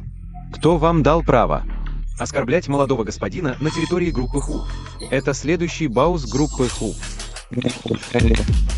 Этого не может быть. Балжан, вы же сами просили меня представить вас У. Неужели забыли? Помощник Ли, давно не виделись. Ты, негодяй, сам навлек гнев молодого господина Ху. А меня подстрекал прийти в группу Ху за долгом. И вы двое, бестолковые, своего молодого хозяина не узнали. Бросайте эту работу. Ах да, чтобы показать искренность. Долг группы Жанг в 100 миллионов аннулируется. Что происходит? Разве он не твой бывший коллега, который приходил в компанию? Как он стал помощником AXU? Объясню все после того, как это закончится. Значит, до прихода в компанию ты не был моделью. Это я вообще был. А, понял. Ты вовсе не наследника. Ты все просчитал. Даже привел помощника Ли, но не ожидал, что Сюй Мэнман его предаст. Ты что, с ума сошел? Как смеешь сомневаться в личности нашего молодого господина? Этот молодой господин — наследник корпорации Сюй. Или все же молодой господин из клуба «Белая лошадь». Если еще раз наговоришь ерунды, в следующий раз будет не просто пощечина, а нечто серьезнее. Ты всего лишь шавка у босса, кто знает. Может, ты Сюй Мэнман. Вместе сговорились, чтобы обмануть босса Чана и присвоить эти 100 миллионов грязных денег. Ты же прекрасно знаешь, что Сюй Сэянь вовсе не наследник босса. Говори же. Раш Агаси Мэнман считалась наследницей, об этом трубили повсюду. Если ты настоящий, почему не разоблачил ее тогда? И еще добровольно стал ее подчиненным. Обманщики. Вы все обманщики. Кстати, помощник Ли. Наследника я, честно говоря, не знаю. Но насчет моего долга в 100 миллионов ты должен дать мне гарантии. Босс прибыл. Босс, вы наконец-то пришли. Эти два наглых обманщика. Оба называют себя вашими наследниками. Я вот не знал, что мой сын, Сюй Чжэньхуа, вдруг стал обманщиком. Еще на юбилейном торжестве я хотел объявить о статусе наследника Сэяня. Но он хотел всего добиться своим трудом. Не думал, что это даст возможность некоторым подхалимам унизить его. Ай-яй. Так значит, это наследник. Не зря работа всегда была в порядке. Чувствуется стиль босса. А теперь подлизываешься. Не слишком ли поздно? Пусть даже этот молодой босс Сюй скромен в общении. Но это Сюй Мэнман действительно всех обманула, выдавая себя за наследницу. Выдавала. А когда госпожа Сюй сама говорила, что она наследница, это всего лишь вы. Подхалимы, ищущие легких путей, льстили ей на каждом шагу. Более того, она герой, не щадящий своей жизни. Как может быть обманщицей? Цвинана, это все ты. Сеешь раздор, сводишь личные счеты, осмелилась оклеветать наследника. И госпожу Сюй, босс Сюй, это дело началось из-за меня, винюсь, что поверил наговорам. Кстати, я уже полностью списал этот долг в 100 миллионов. В этом нет необходимости. Группа Сюй всегда действует по правилам. Я разберусь, куда пропал тот миллиард. Когда правда всплывет, я вам все объясню. Я дам вам ответ. Ты. Хватит за мной ходить. Я не хотела скрывать от тебя, кто я. Просто с детства все вокруг меня ценили только мой статус наследницы группы Сюй. Только ты, даже когда я была простым сотрудником, ты меня слушал и заступался за меня. Я понимаю твои чувства. Когда они приняли меня за дочь босса, мне тоже казалось, что все вокруг нереально. Ты меня простил. Я и не обижался. Я знаю, что все это ты делала ради меня. А этот ты сказал, что модельер. Как мне ему объяснить, что в баре я случайно с ним переспала? И еще приняла его за... На самом деле. Ты что-то слышал? Клянусь, я порядочный человек. Просто однажды случился небольшой инцидент. Меня заставили. Заставили. Да. Перепутал комнату. Извини. Вернись.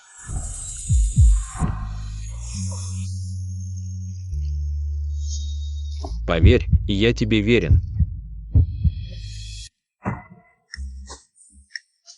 Молодой господин, у вас с барышней не заладился разговор. Черт! Та женщина из бара. До сих пор распускает сплетни. Теперь Мэнман думает, что я... А кто виноват, что у вас лицо, от которого сходят с ума миллионы девушек? Неважно, как, но найди в группе. Эту чертову женщину. Деньги, которые украли у госпожи Сюй, нашли. Они на счету у Хайфена. Он брал кредиты от вашего имени и свалил вину на вас. К счастью, наш молодой господин умен и уже привлек его к ответственности. После ареста у Хайфена. Эта должность снова свободна. Я уже поговорил с отцом. Ты займешь это место. Разве это не благ? Ты и так руководитель, и уже много сделал. Для группы. Иди сюда. Никто, кроме тебя, не достоин этого места. Тот, кто раньше выдавал себя за дочь босса. А теперь, подлизавшись к мелкому боссу Сюй, забралась на эту должность. Я тебе ни за что не позволю. Жить так припеваючи. Менеджер Сюй, вот ваш кофе. Поставь. Пока не хочу. Менеджер Сюй, я знаю, что заслужила смерть, знаю, что вообще не. Достойно быть вашим ассистентом, но умоляю вас. Ради того, что мы обе женщины. Дайте мне хоть как-то прокормиться. У Хайфена уже уволен. Но ты осталась. Знаешь почему? Спасибо, менеджер Сюй. Вы так великодушны. Этот кофе в знак моего извинения.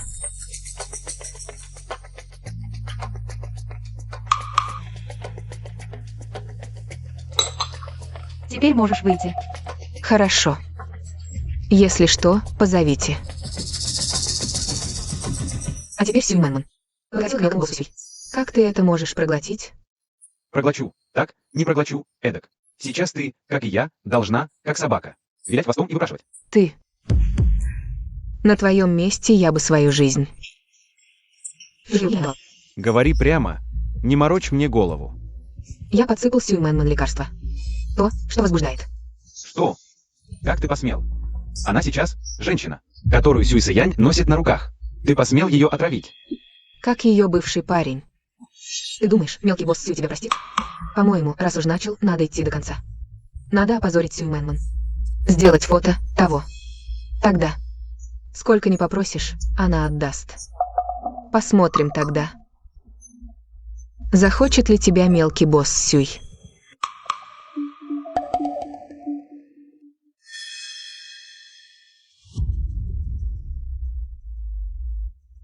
В этом кофе что-то не так.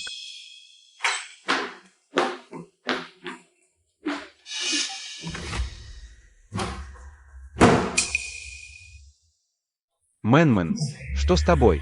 Пошел вон. Не подходи. Сюй Мэнмэн, когда мы встречались, ты была страшненькая и даже не давала прикоснуться. Но сейчас все иначе. Братец тебя сейчас хорошо приласкает. Ян Чень, не трогай меня, отпусти. Женщина говорит «нет», значит «да». Сюй Сэянь, какой бы крутой ни был, все равно получит. Рога от меня. Что, хочешь позвать подмогу? Да. Зинь Нана уже увела всех сотрудников. На корпоратив. Сегодня хоть охрипни, никто тебя не спасет. Что касается результатов кампании в этом году, проект Лиань уже вырос на несколько процентов, а проект Янь вырос на 8%. Абонент временно недоступен. В отделе продаж сегодня днем какие-то мероприятия. Говорят, ушли на корпоратив. На корпоративе менеджер Сюй тоже. Я не в курсе.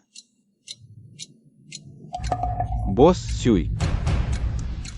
Совещание перенесите на после обеда. У меня срочное дело. Ян Чэнь, ты тварь. Это же незаконно. А самое гадкое еще впереди.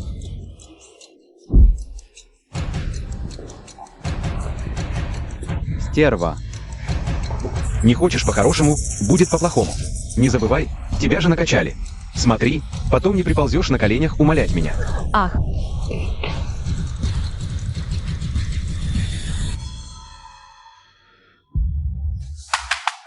Мэнмэн. Сюй Сэянь. Заткнись. Мэнмэн, ты там? Никого. Неужели правда на корпоратив ушли?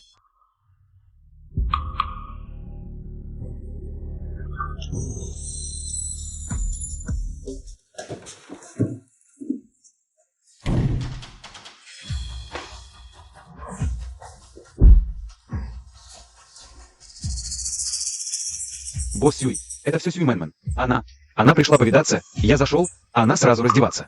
Я тут ни при чем. Прибереги свои рассказни для полиции. Босс Сюй.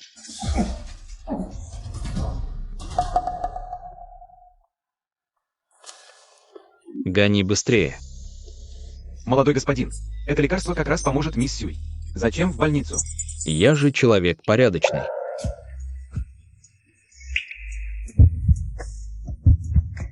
Помоги.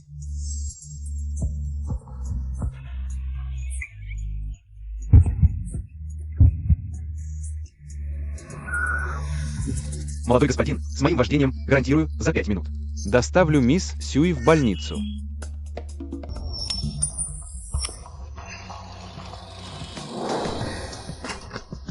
Это она.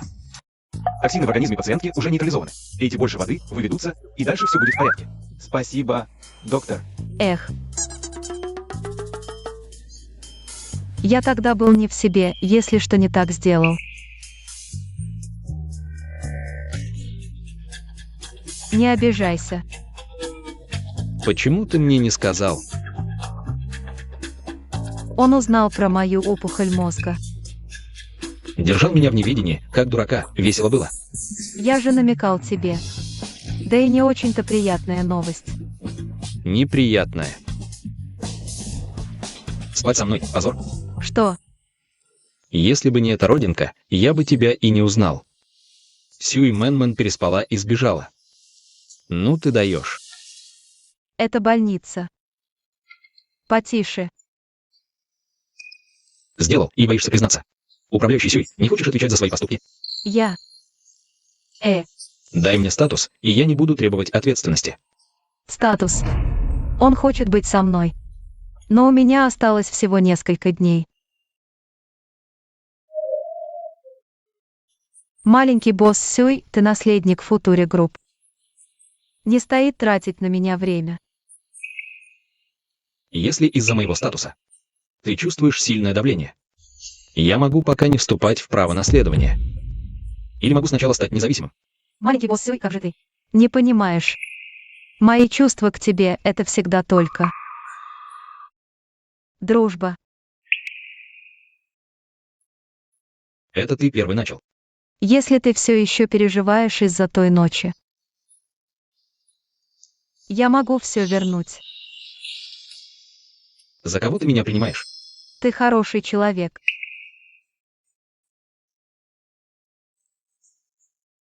Прости, я не хочу тебя обременять. Молодой господин, это цветы, которые вы велели мне купить. Выбрось. Не отдать госпоже Сюй. Впредь не упоминай ее в моем присутствии. Это репортер Лин. Я мать Сюй Мэнмэн. Наконец-то ваш звонок. Вы готовы дать интервью? Готово. Насчет тех денег, о которых вы говорили в прошлый раз. Не волнуйтесь, если информация будет стоящей, денег не пожалеем. Хорошо, хорошо, хорошо. Не волнуйтесь, сейчас. Просто говорите так, как я вам говорила. Добрый день, уважаемые зрители. Несколько дней назад в Юнчине произошел героический поступок, который привлек широкое внимание горожан. Сегодня в нашей программе приглашены двое участников событий, чтобы они рассказали свою историю. Здравствуйте. Скажите, почему сегодня товарищ Сюй не смогла лично присутствовать? На самом деле она сейчас в больнице, проходит химиотерапию. Все знают только о ее героическом поступке, но не знают, что у нее уже последняя стадия рака мозга. Как же так? Оказывается, ей осталось жить всего несколько дней. Всего пару недель назад дочь сообщила мне эту ужасную новость. Чтобы не беспокоить меня, она в одиночку боролась с болезнью. Я знаю, что она поступила геройски, чтобы перед смертью сделать что-то значимое для общества. Она давно была готова пожертвовать своей жизнью, чтобы спасти жизнь той невинной девочки. Дочь, сестра, ты наша гордость. Алло? Здравствуйте, это Сюй Мэнмен. Да, это я, а вы? Я из похоронного бюро «Под ключ». Видела ваше интервью, и наша фирма решила предоставить вам бесплатно услуги высшего класса. Когда вам удобно приехать? Обсудить детали. А если вы еще и в нашем погребальном наряде? Снимите для нас рекламный ролик, будет вообще замечательно. Мне это не нужно. Что за люди? Кто это? Здравствуйте, мы из кладбища Юнчен. Вы Сюй Мэнмен. Да. Мы подготовили для вас элитный участок у горы и воды. Что вы хотите написать на надгробии? Они что, боятся, что я проживу еще пару дней? А ты что мне приготовил? Похоронный зал, урну или ритуальные деньги? О чем ты?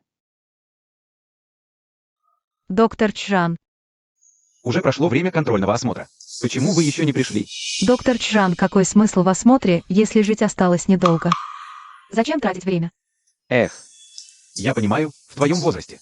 Такой диагноз, тяжелый удар, но нельзя. Совсем отказываться от лечения. Недавно у меня был пациент с раком мозга, Мэн-Мэн. Ему оставался месяц, но после лечения продлили жизнь на полгода. Мэн-Мэн. Имя похоже на мое. Хорошо, доктор Чжан. Поняла. Зайду на осмотр, когда будет время. Брат, что опять случилось? Тот твой друг в прошлый раз? Это же ты сам, да. Похоже, та девушка, что тебе нравится, и правда твоя сестра. Нет, Так это же хорошо. Чего же ты такой хмурый? признался ей. Отказала. Не может быть, ты меня не обманешь. С такой внешностью, такой фигурой и таким происхождением, скажу тебе, хорошо, что я мужчина. Будь я женщиной, я бы сам за тебя замуж вышла. Если тебе правда нравится, не сдавайся. Упорство побеждает. Со временем добьешься. Она сказала, что мы просто друзья. Жизнь коротка. Если сдашься сейчас, состаришься и будешь жалеть. Чтобы не жалеть. Не сдавайся. Недавно новость видела в нашем городе. Та девушка, герой, рак у нее. Осталось мало. Даже она борется. Тебе то, что мешает. Какая герой девушка? Кто-то выложил ее данные. Кажется, из вашей группы Сюй. Сюй Мэнмен. Да, точно. Что ты сказал? Испугал меня.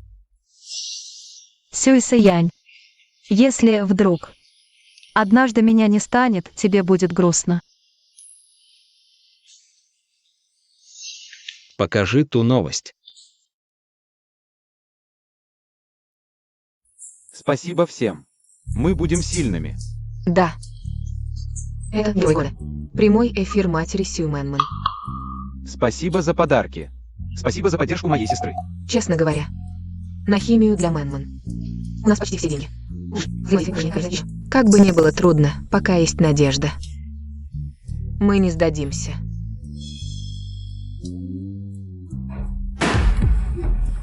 Ты как здесь?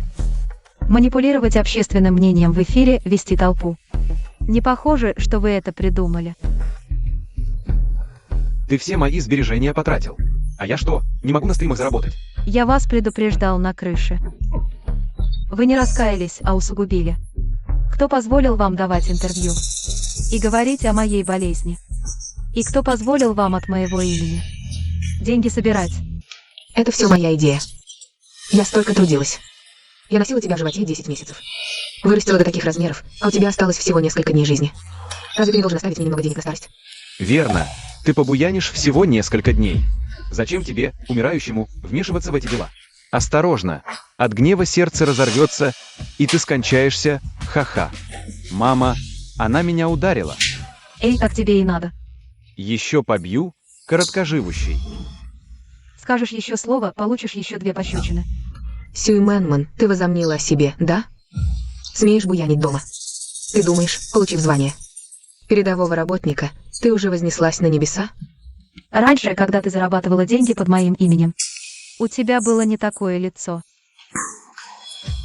Что хочешь отомстить за сына? Я убью тебя, неблагодарную дочь. Скажите, если я сейчас соглашусь на интервью с репортером Линь, останетесь ли вы двое хоть сколько-нибудь полезными? Борец с раком, с детства подвергавшийся насилию и домашнему террору. Совершивший подвиг. Разве это не интереснее, чем ваша выдуманная история? Что ты имеешь в виду? Если я еще раз замечу, что вы наживаетесь под моим именем, я расскажу всем, что вы со мной делали. Мне интересно, какая женщина согласится выйти замуж за Сюй Даба, такого никчемного маменькиного сынка, и какая женщина согласится стать невесткой для такой матери-вампира, как ты, которая притесняет дочь, возвышая сына.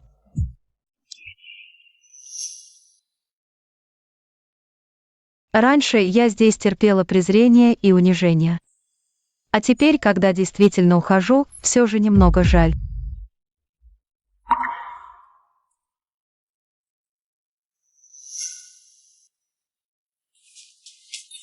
Менеджер Сюй, ты правда уходишь? Прости, менеджер Сюй, раньше я была неразумной. Доставила тебе хлопоты, теперь очень сожалею. Прости, менеджер Сюй.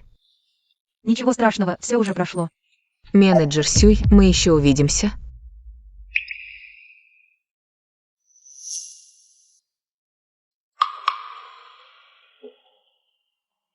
Это ты. Я стала такой жалкой из-за тебя. Цзинь Нана, ты натворила столько зла. Оказалась в таком положении, все это твоих рук дело.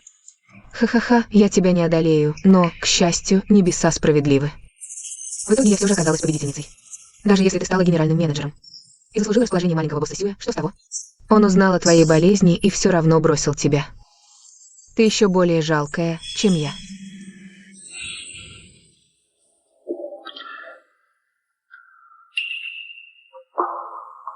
Как ты сюда попала? Я опоздал, я все уже знаю. Сейчас же пойдем с тобой в больницу. У нее терминальная стадия рака, нет никаких шансов на излечение. Ты врешь. Ты предпочитаешь обманывать себя, лишь бы быть с умирающей. Вы все сумасшедшие. Даже если у нас осталось всего несколько дней. Это лучше, чем целая жизнь с другим. И я не хочу сожалеть. Тогда отправляйтесь вместе в ад. Нет, не я. Не я. Молодой господин, с вами все в порядке. Как ты? Не пугай меня. Смотри, ты все же переживаешь за меня. Ты жизни не жалеешь. И сейчас об этом говоришь. Отправьте эту сумасшедшую в психушку, чтобы она оттуда никогда не вышла. Я изуши. Я изуши. Быстрее. Где еще болит?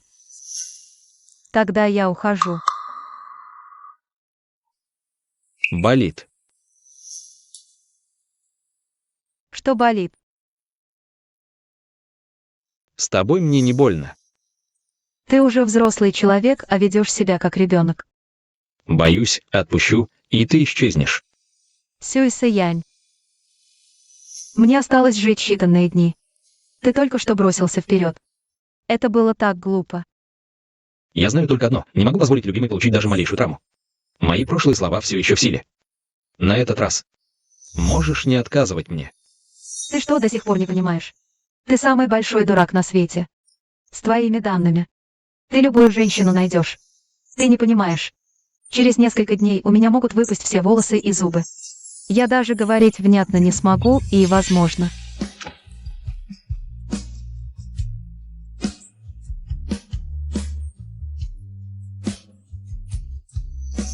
Молодой господин. Я ничего не видел. Продолжайте.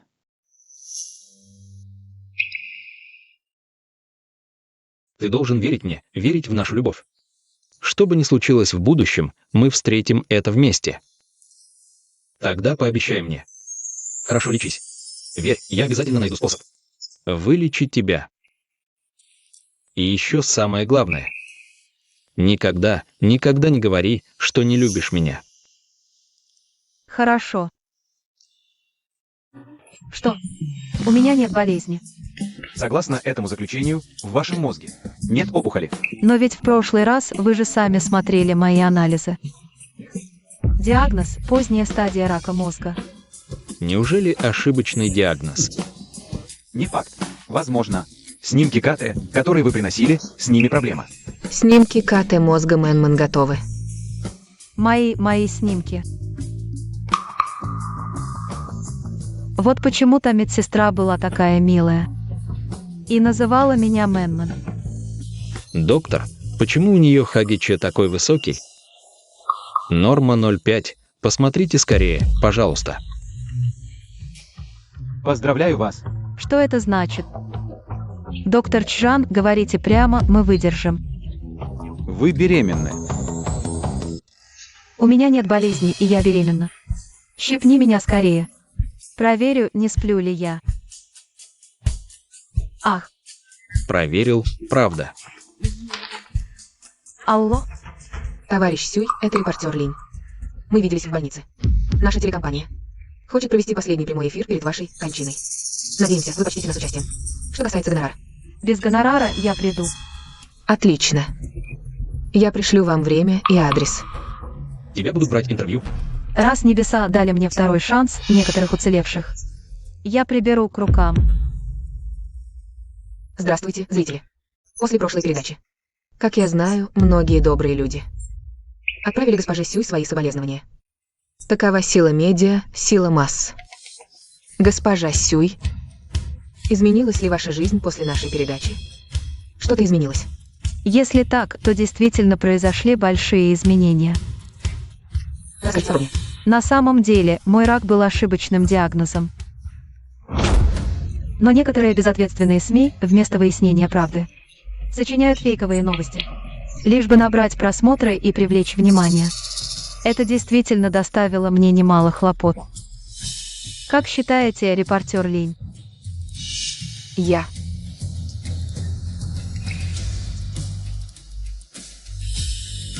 Линь Цин-Цин, ты уволена. И те двое, кто давал интервью, предоставили ложную информацию. Вернуть им гонорар и взыскать штраф за нарушение контракта. Молодой босс Сюй, даже если вы не вступите в брак с наследницами 4 крупнейших конгломератов, нужно хотя бы найти кого-то равного по статусу. Это Сю Мэнман. Постоянно попадает в топ поисковых запросов, мелькает на публике. Это плохо влияет на вашу репутацию и репутацию компании. Плохо влияет. Согласно последнему финансовому отчету, акции компании за последнее время выросли на 10 пунктов, и этот результат достигнут всего за месяц. Оборот свободы произошел за всего прошлого года. Босс Сю поднялся в рейтинге Forbes. Сразу на 30 позиций вверх. Все это стало возможным благодаря той самой. Сюмэн, что вам слишком расследовать на публике. Если бы не она, которая увеличила узнаваемость компании, не было бы и таких достижений. И я думаю, вы просто никогда не пытались по-настоящему понять Сюмэн. Она справедливая и смелая. Умеет любить и ненавидеть. И это человек, который может идти со мной плечом к плечу. Я раньше думала, что доживу всего до 26 лет. Но неожиданно я оказалась здорова. Это точно небо дало мне второй шанс на жизнь. Небо жалилось надо мной, не хотело, чтобы я осталась одна до конца жизни. Я думала, что даже то, что я спасла свою жизнь, уже огромное счастье. Но я не ожидала, что встречу тебя, и мы вместе вырастили новую жизнь. Сейчас я чувствую, что я самый счастливый человек на всем свете. Нет. Ты второй самый счастливый человек. Почему ты так говоришь?